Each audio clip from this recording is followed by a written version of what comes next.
what you talked about with the protocols and really thinking of the usefulness of the protocols. One of the things that I just wanted to bring up with protocols is that a lot of the readings that we do have protocols assigned to them.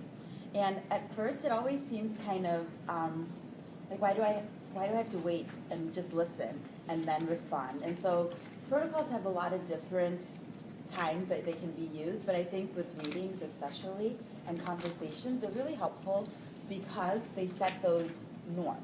They set what you're supposed to be doing in the conversation so everyone has a chance to talk, not one person's dominating conversation. You're actually actively listening to what people are saying because you have no choice because you can't talk, like in certain protocols.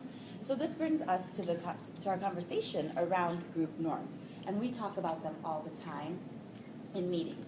But they're so important, and it's very important that you set them up in every meeting. Even with the mentees that you work with, you're not going to carry around a norms chart, but it's important that they know when they're meeting with you, there's certain norms established. Maybe, there's always those unspoken norms, but you might want to bring out some of those norms in your first conversations with them at the beginning of the year to set that. Like, this is a time for you to talk about this, and we have our certain times that we're going to be doing this. Just setting those norms up from the beginning for those individual conversations, but also for conversations that you have with bigger groups. And I want to start this section with a quote by Stephen Covey. Could I ask for a volunteer to read this aloud? It's on the next page in your package.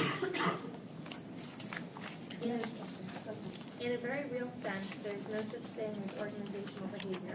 There is only individual behavior. Everything else flows out of that. So what does that quote mean to you, especially thinking about norms? That we are responsible for ourselves first. Mm-hmm. What else? I think it goes back to what Nicole said earlier about faculty meetings, and everybody thought that there was like this unspoken norm, but then you still have the table in the back talking the entire time and not paying attention. So these things need to be set in place so everybody's under the same understanding.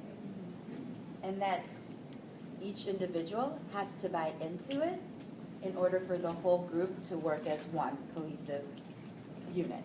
Because when you think about it, it only takes one person to break a norm, right? And then that spirals into different things if it's not brought up or talked about. We talk about the norms, and sometimes I'm at fault for doing this too. Just quickly breeze over them because I'm like, they know it. And especially in my group that I work with in Chicago, it's a small group. There's 6 of us, and we know the norms really well. And so I never bring them up. And then one meeting, I realized some people were like, I could tell that they weren't really engaged, and there was somebody on the phone, and I was like, even though it's a small group, these norms need to be said every single time. Maybe the way that we say them is different. Maybe we agree upon different norms, whatever it is, but it needs to be brought up or at least posted in the room where you can come back to them at different times of the day. If you notice that there's those norm offenders, then you can always return back to them to bring those up. And, not in a threatening way, but in a way that's going to help balance the room again. And so this quote really speaks to thinking about it's your individual behavior. It's the teacher's individual behavior that really affects the group. So how can we set these norms that they're agreed upon and that the meeting can take place the way that it's intended to? And we brought this definition in on the first day about the norm, it being the pattern, model, or standard regarded as typical of a specified group. I just want you to keep that in mind as we go through the next activity. So what you're going to do is we're going to think about meeting behaviors and really focus in on yourself in meetings. And at your table groups, you're going to come up with, because this activity has 2 parts to it.